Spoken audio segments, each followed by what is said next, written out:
2793 Rumor Mill. In the days following the fateful gathering in the Immortal Flame Manor, everything transpired exactly as Sunny had expected.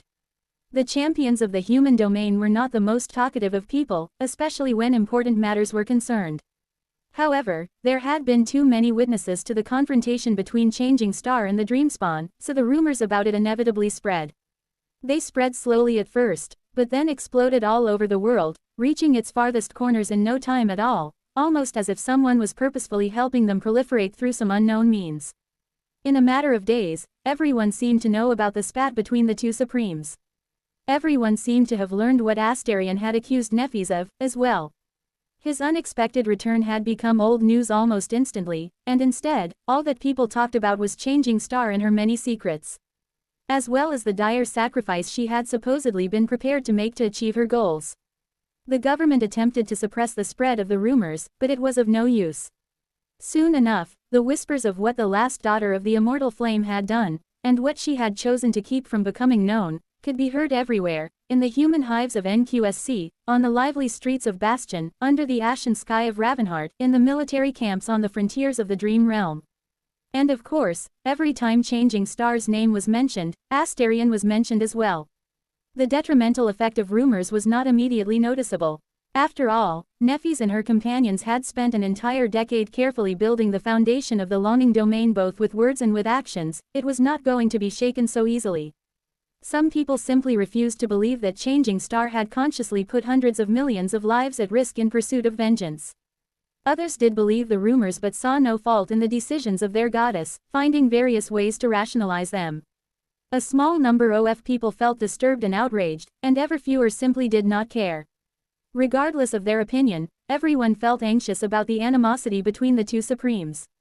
The memories of the Domain War were still fresh in everyone's mind, after all. But that was all right. People who lived in the era of the Nightmare Spell were no strangers to anxiety. The world was literally coming undone around them, so one more thing to worry about was not going to change the usual pace of their lives. However, even if the change in the mood of the subjects of the human domain was not too drastic, it was enough to weaken mankind's immunity against the thought virus conjured by the Dreamspawn. People felt relieved that the conflict between Changing Star and Astarion had not turned into a war, but in fact, they were wrong. The war between the Longing Domain and the Hunger Domain had already started. It was just that the battlefields of this war were neither in the dream realm nor in the waking world. Instead, it was happening in the minds of people. Every argument held between friends was a skirmish, and every conversation at the dinner table was a battle. All humans in the world had become soldiers in the war without even knowing it, and even if Astarion was at an absolute numerical disadvantage, the number of his followers was slowly swelling. The rate at which new victims were enchanted by his insidious aspect was steadily increasing. That was because every new acolyte of his domain added to the voices that praised the Dreamspawn while diminishing Channing Star, and more of them there were, the louder their voices would become. At this point, it seemed meaningless to try containing them.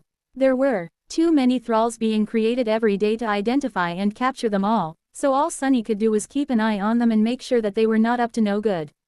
The prison camp on the Forgotten Shore had reached maximum capacity and stopped accepting new residents as a result. Astarion himself, meanwhile, was not doing anything in particular, nothing nefarious, at the very least. True to his word, he did not use his growing influence to further sabotage the human domain. Those who fell under his influence simply continued with their lives, doing all the things they used to do, whether it was tending to the fields in the dream realm, maintaining the deteriorating infrastructure of the waking world, or fighting the nightmare creatures that threatened to consume humanity. The Dreamspawn mostly stayed in his abandoned church. Only it was not so abandoned anymore. Even if people tended to stay away from the Odd Supreme, he had already gained a few loyal followers. These followers maintained the church, having formed a small community. They also followed him around, listening to his every word with zealous expressions. Sunny could have been imagining it, but Astarion seemed almost put upon by their attention. Sunny and Nephis, meanwhile, did not stay idle. They needed to bolster the morale of the human domain more than ever now, so they kept themselves busy with numerous duties and responsibilities, going out of their way to produce immediate and palpable results. The exploratory force in the far east of the known territory of the Dream Realm had discovered and conquered another citadel. The enchanted tram lines in Bastion continued to expand. The red fields of Ravenheart were ready to give harvest. A naval corridor across the Atlantic Ocean was finally secured, re-establishing the connection to the last human colonies in South America that had been destroyed with the fall of Antarctica. This hopeful news dampened the flames of worrisome rumors, somewhat. But, of course, it was nothing but a temporary measure. Their true goal was to find a way to seal Astarion away without sacrificing too many human lives in the process. And in that regard, there was no progress at all. It was in that atmosphere that Rain finally returned to Bastion. 2,794 signs of decline. Rain had spent some time in NQSC, catching up with old friends and going on a little trip down memory lane. The latter, sadly enough, did not feel as meaningful as she had expected it to. She spent her entire childhood in this vast, ancient city, but, oddly enough, it did not feel like home anymore. Her family had long left the cradle of humanity for Ravenheart. In their absence, NQSC just felt empty. It was far more developed and technologically advanced than any city in the dream real, true, and on Earth as well, for that matter. But perhaps because Rain had spent a great amount of time away from this dying world, she could not help but feel that everything here seemed shabby. The air was stale, the space was limited, the buildings were colorless and oppressive. The people were stressed, and everywhere she looked, there were signs of decline and decay. The waking world even seemed to have lost its main advantage over the dream realm in these last few years. It did not feel safer than that dire world anymore. There were too many soldiers on the streets, too many traces of past battles, and too many quarantined nightmare gates standing among ordinary buildings, contained within armored domes.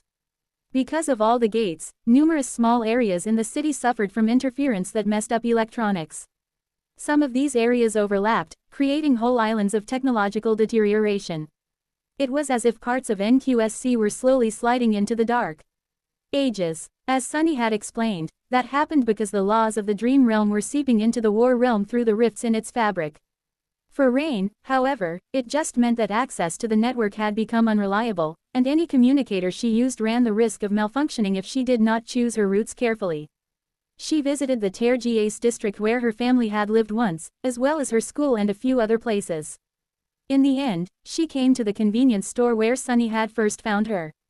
The store did not exist anymore, and most of the building had turned to rubble. The white wall of a containment dome towered nearby, proving that a nightmare gate had opened here at some point in the past, causing the nearby streets to suffer heavy damage. Staring at the ruins of the store, Rain sighed. You know, I guess it truly feels like the end of the world, now. She had noticed the signs of the approaching end before, but after being apart from NQSC for a while, they were unmistakable. Her shadow shrugged and remained silent. Feeling a little down, Rain left the ruins of the convenience store and went to find a coffee shop somewhere nearby. It was there that she first heard about the clash between Nephis and Astarion. The people in the line were discussing the stunning rumors in hushed voices. Quote, I am telling you, they are all monsters. The Supremes. Changing Star is no exception, she is just better at pretending to be human than the rest. I knew it all along. How can you say that? No, I won't stand it. Take it back now. What did I say that is wrong? You have to ask. At that moment, another bystander suddenly intruded upon the private conversation. Sorry, but I couldn't help but overhear. I have to agree that you went too far, sir. ALL Supremes are monsters. Surely, not. That Lord Astarion seems like a reasonable man. Rain scowled. Some time later, she sat on a rusty bench across from a busy police station, cradling a cup of coffee in her hand. Her expression was dark. Why are people such fools? Look at them, spouting nonsense about things they have no idea about. None of them were there, in Godgrave. So what do they even know? But she had been there. She had witnessed the senseless war began by the original sovereigns, and saw countless people die, break, or become murderers because of them. She had seen Nephis and Sunny cutting the sovereigns down, as well, to put an end to the war. So, Rain was pretty sure that no one who had fought in Godgrave would ever betray Changing Star, their savior. Her shadow finally spoke. Hundreds of millions of people almost died because of their goddess. Naturally, people are shaken. Rain gave it a sidelong glance. No, they are spouting nonsense. The whole premise is preposterous. No offense, big brother, but... Her shadow sighed. Why do I feel like I'm about to be insulted? Rain took a sip of her coffee. From the side, it looked like the King of Swords was giving you the pummeling of a lifetime until you became a Supreme. Nephis was not doing too hot against the Queen, either. So, the whole point is moot. It was either become supreme and win or fail and die. Killing them as mere saints was never an option. Her shadow remained silent for a while. Hey, the pummeling of a lifetime. As if, no way, ridiculous. Rain looked at her shadow. Are you trying to say that he wasn't pummeling you that hard, or that he was, but you had been pummeled way worse in the past? Her shadow coughed. The latter. She chuckled. Soon after, Rain used a Shadow Clan connection to expedite her request to use the Dream Gate and cross to Bastion. It was nice to return to the Dream Realm after spending time on Earth. The air was fresh, the sky was blue, and the sunlight was warm. The streets of the city were safe, but most of all, the energy of the city was different. In NQSC, Rain could not help but feel like she was witnessing the last days of a dying world. But in Bastion, it felt like she was in a world that was full of life and endless potential.